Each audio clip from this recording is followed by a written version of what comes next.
Assalamualaikum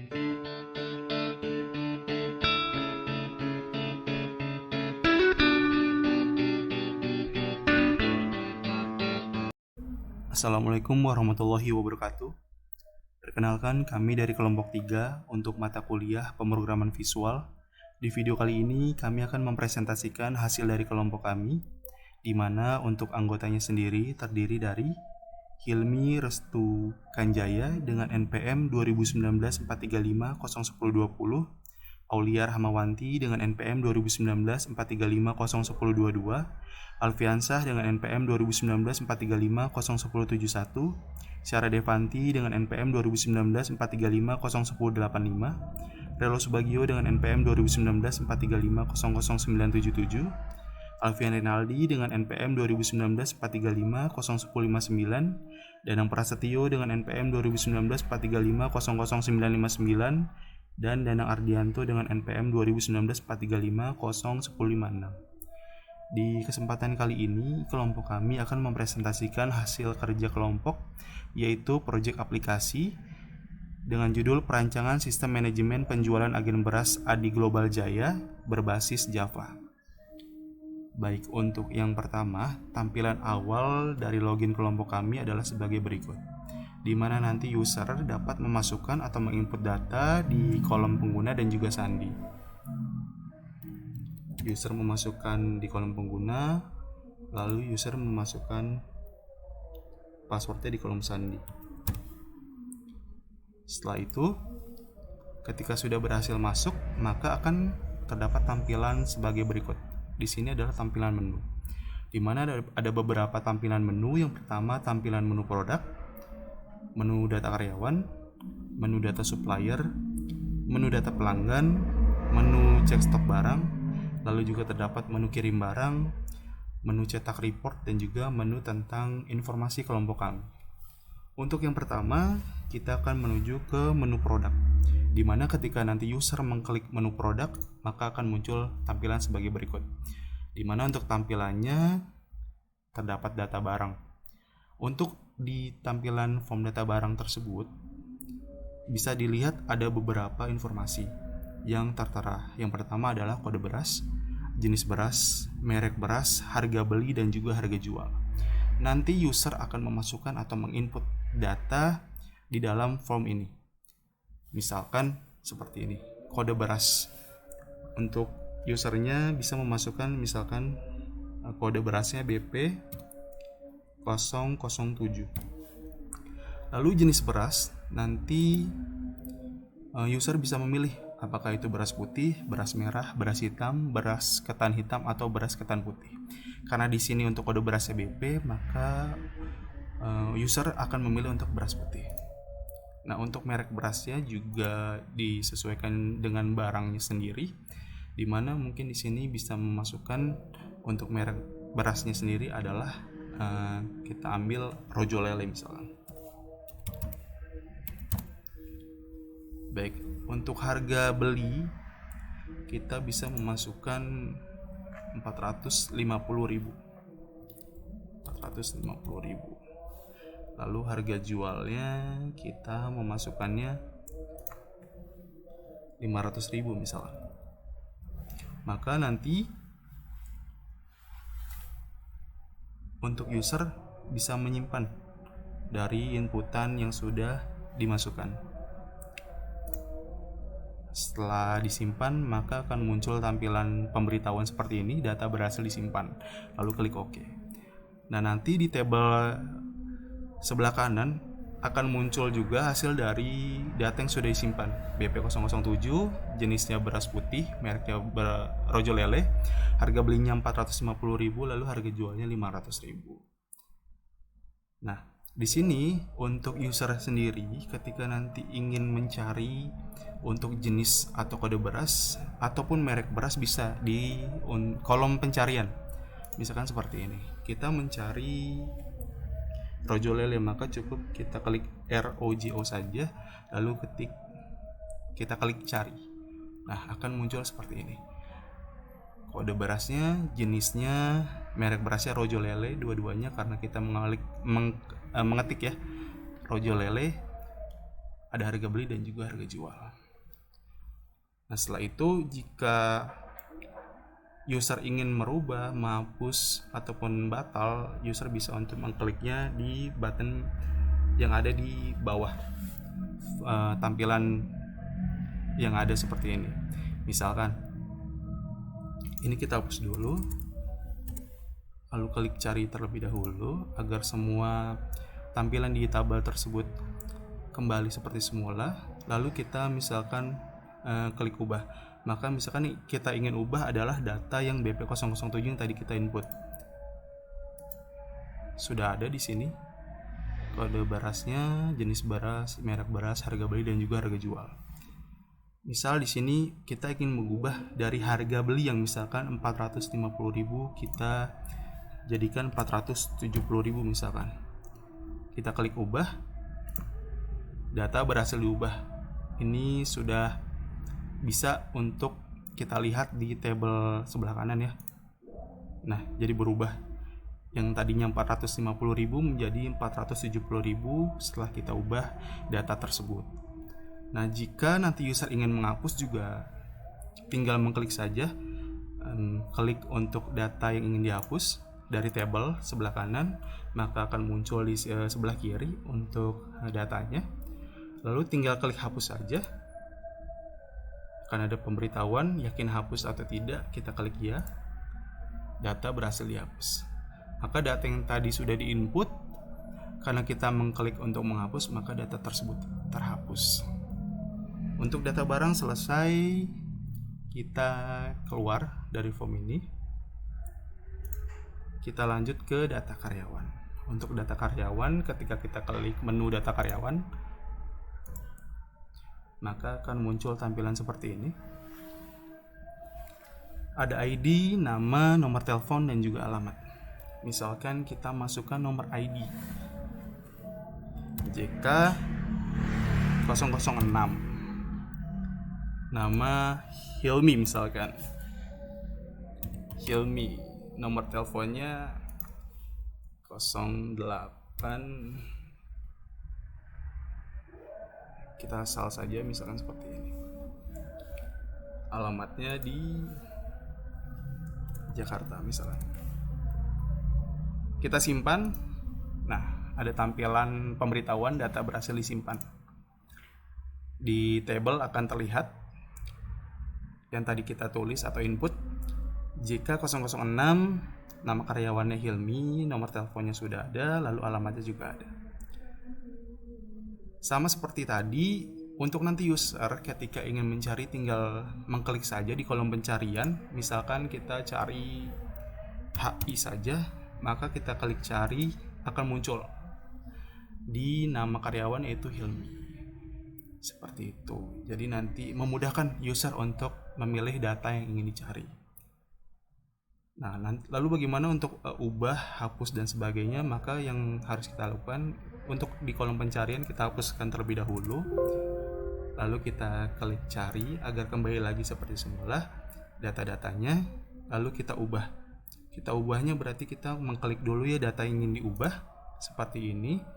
Lalu kita ubah misalkan alamat yang tadinya di Jakarta kita ubah menjadi Bogor misalkan. Baik, kita klik ubah. Data berhasil diubah sehingga data yang tadinya alamat Hilmi berada di Jakarta, maka sekarang sudah berubah menjadi alamatnya berada di Bogor. Dan juga untuk hasil perubahannya pun sudah terlihat di tabel ya. Hilmi dengan ID pelanggannya sekian, nomor teleponnya sekian, alamat yang tadinya Jakarta menjadi Bogor, dapat dirubah. Nah, selanjutnya untuk hapus sendiri sama juga seperti tadi, user tinggal klik saja untuk data yang ingin dihapus. Jika sudah muncul di kolom sebelah kiri, tinggal hapus saja. Akan ada pemberitahuan hapus iya atau tidak, kita klik ya. Akan ada pemberitahuan lagi data berhasil dihapus. Nah, yang di tabel di sebelah kanan, data yang tadinya terdapat Hilmi, maka ketika kita sudah hapus, data tersebut hilang. Begitu. Jadi di sini juga untuk form karyawan sendiri juga sudah bekerja. Jika sudah selesai, kita bisa untuk keluar. Nah, selanjutnya kita masuk ke data supplier. Ketika user mengklik menu supplier, maka akan muncul tampilan sebagai berikut. Di mana untuk tampilan supplier sendiri terdapat kode supplier, nama supplier, telepon supplier, dan juga alamat supplier. User dapat menginput untuk supplier di kolom sebelah kiri. Di mana misal kita untuk menginput supplier, kita ambil contoh misalkan untuk kodenya kita isi SP006, lalu untuk nama suppliernya CV utama misalkan, utama, lalu telepon suppliernya kita bisa isi.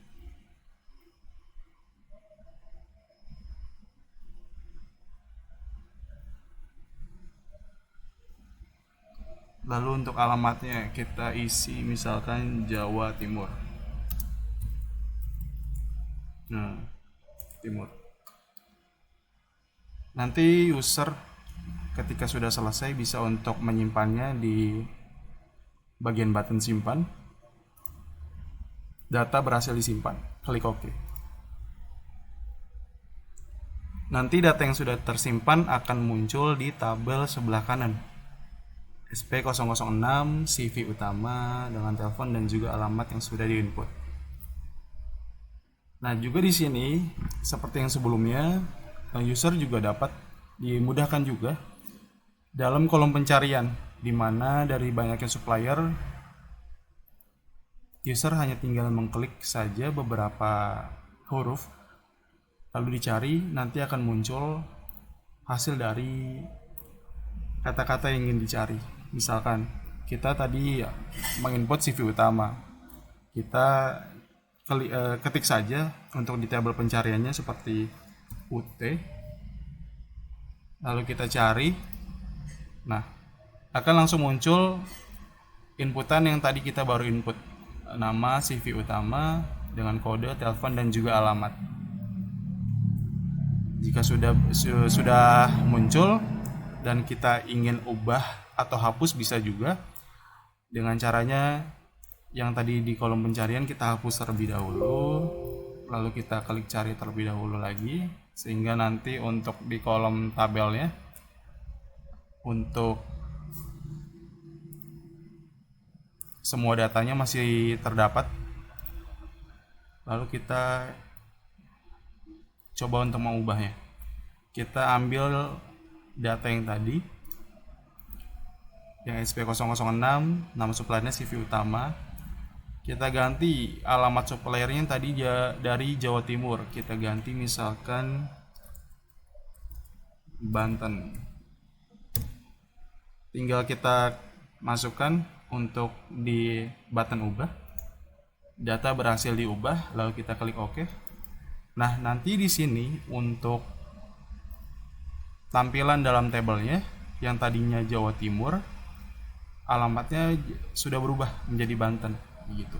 Sama juga dengan untuk di button hapus, kita atau user pilih untuk data yang ingin dihapus, misalkan kita pilih yang ini SP006 CV utama, kita klik.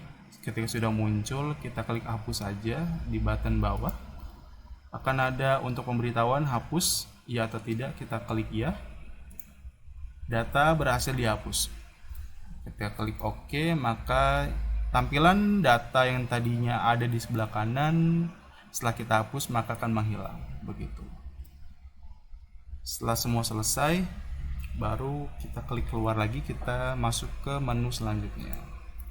Untuk menu selanjutnya kita ada data pelanggan, di mana ketika user mengklik menu data pelanggan akan muncul tampilan sebagai berikut.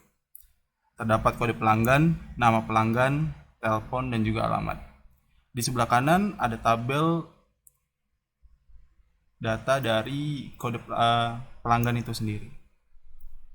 Ketika user masuk ke dalam menu ini dan ingin menginputnya, user tinggal menginput saja untuk di kode, nama, telepon, dan juga alamat. Misalkan untuk kode pelanggannya, user menginput kode PL 007, lalu nama pelanggannya misalkan Alfian, lalu teleponnya bisa dimasukkan,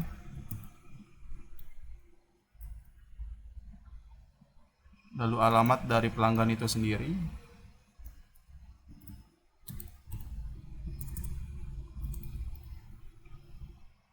lalu klik simpan. Nah, data berhasil disimpan. Ketika data berhasil disimpan, maka data tersebut akan tertampil di tabel sebelah kanan. PL007 dengan nama pelanggannya Alfian, telepon, dan juga alamat dari pelanggan itu sendiri. Lalu ketika nanti untuk user ingin mencari dari data-data tersebut, user tidak perlu cari secara manual, cukup mengetikkan beberapa huruf saja di tabel pencarian. Ini memudahkan untuk user dalam mencari data yang ingin ditemukan begitu. Misalkan kita ketik AL, kita klik cari, maka akan langsung menampilkan dengan cepat seperti nama pelanggan Alfian, telepon, alamat, dan juga kode. Jika nanti user ingin untuk mengubah atau menghapus, itu juga mudah juga, tinggal nanti user mengklik untuk di bagian bawah ini. Tapi sebelumnya kita hapus terlebih dahulu untuk di kolom pencariannya. Kita klik cari terlebih dahulu untuk merefresh lagi. Nah, seperti ini. Lalu jika ingin mengubah, kita tinggal klik saja untuk data mana yang ingin diubah. Kita klik contohnya seperti ini, yang data terakhir PL007, nama pelanggan Alfian, telepon sekian, dan juga alamatnya di Depok. Kita misalkan untuk alamat kita ganti, atau nama pelanggan saja kita ganti. Di sini Hilmi misalkan.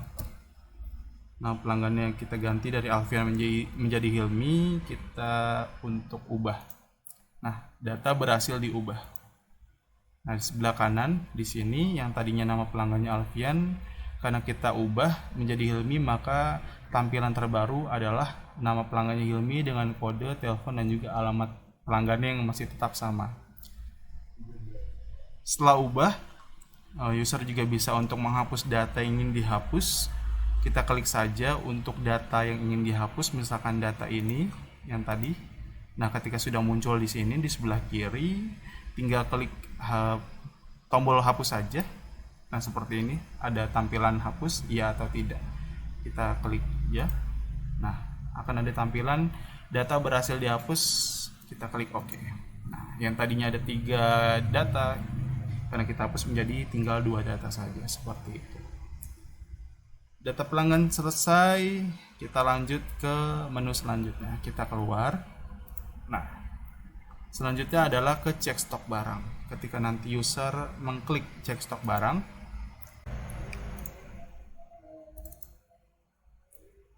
nah, di sini ketika nanti user mengklik menu cek stok barang, di sini akan tertampil jenis barang. Nah, di sini selain semua jenis barang juga terdapat beberapa pilihan. Semua jenis, beras putih, beras merah, beras hitam, beras ketan hitam, maupun beras ketan putih. Seperti itu. Jadi di sini ketika jenis barangnya sudah ditentukan, maka akan tertampil di tabel bawahnya, seperti kode beras, merek, dan juga jumlah stok. Karena di sini semua jenis beras, maka di sini pun juga untuk jenis barangnya juga campur begitu dari semua jenisnya. Nah, di bawahnya ada list barang masuk, lalu ada list barang keluar. Kita ambil contoh misalkan untuk BP 001 merek Roger Lele dengan jumlah stoknya 15. Kita klik, nah akan muncul di tabel seperti ini. Untuk di list barang masuk, di dalam ID transaksinya ada 3 data dengan tanggal, jumlah barang masuk, dan juga pengirimnya siapa. Lalu untuk di list barang keluar juga sama, ID transaksi, tanggal, jumlah barang keluar, dan juga di sini tujuannya kepada siapa begitu. Nah, selain di sini untuk tampilannya, di sini juga kami menyediakan untuk beli barang atau kita membeli nih dari supplier begitu. User tinggal mengklik saja di beli barang. Nah, akan muncul tampilan seperti ini. Ada nomor pembelian, tanggal berapa ini terjadi, lalu total tagihannya begitu. Nanti bisa diproses. Kita ambil contoh seperti ini. Misalkan ini pengirim ya atau suppliernya. Kita tinggal cari saja, lalu kita pilih misalkan untuk suppliernya mau yang toko Adi, CV Mas Al ataupun yang lainnya begitu. Nah, di sini juga ada kolom pencarian sama seperti tadi, memudahkan untuk nama-nama supplier yang akan dipilih nanti begitu. Kita ambil contoh misalkan di sini kode suppliernya dengan SP004 misalkan dengan siap panen. Nah, di sini sudah ada untuk datanya. Lalu untuk pilih item, kita cari nih barang atau produk beras apa yang ingin kita untuk beli begitu.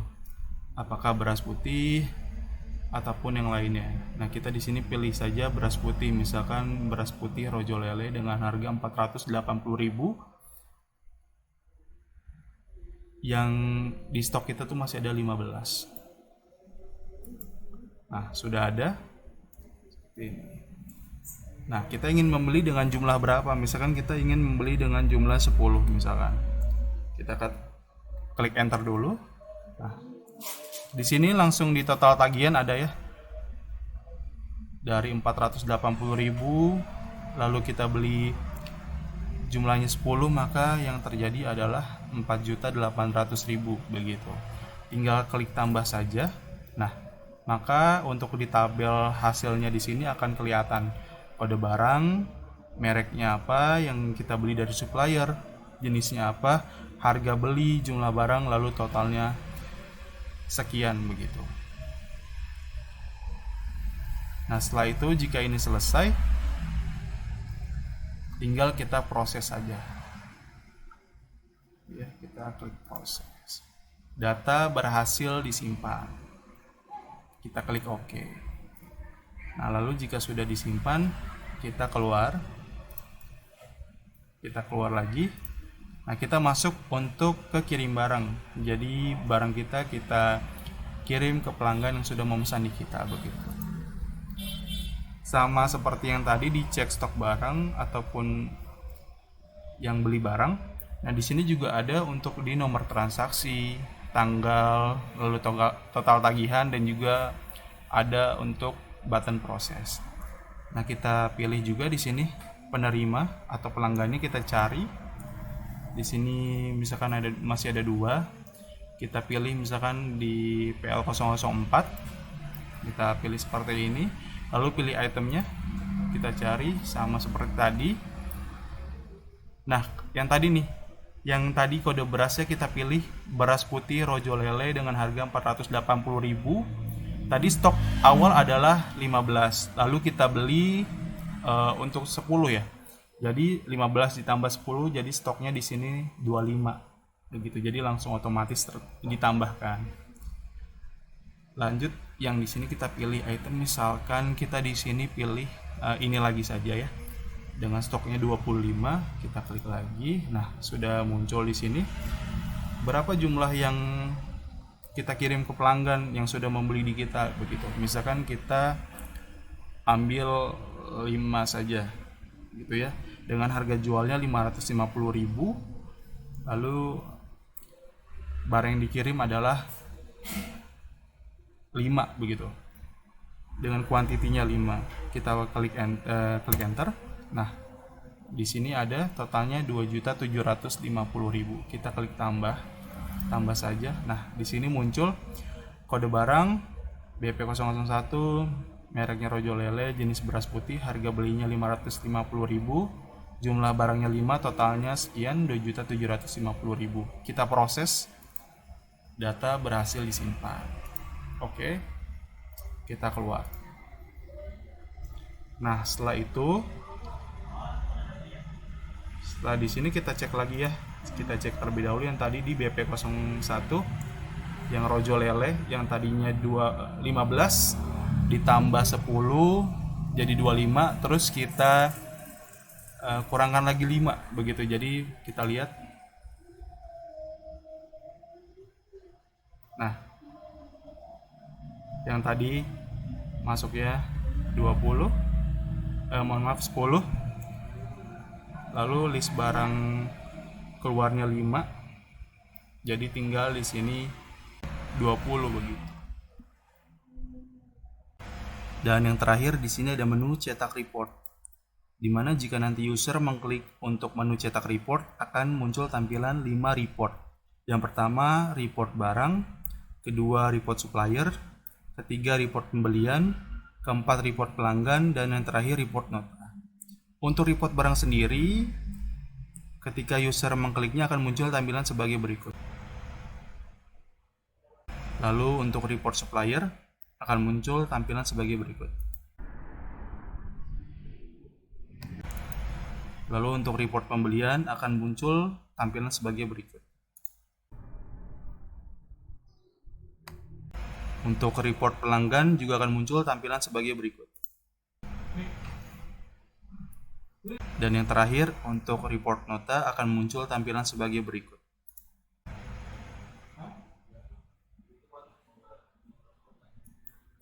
Baiklah, demikianlah untuk presentasi dari kelompok kami.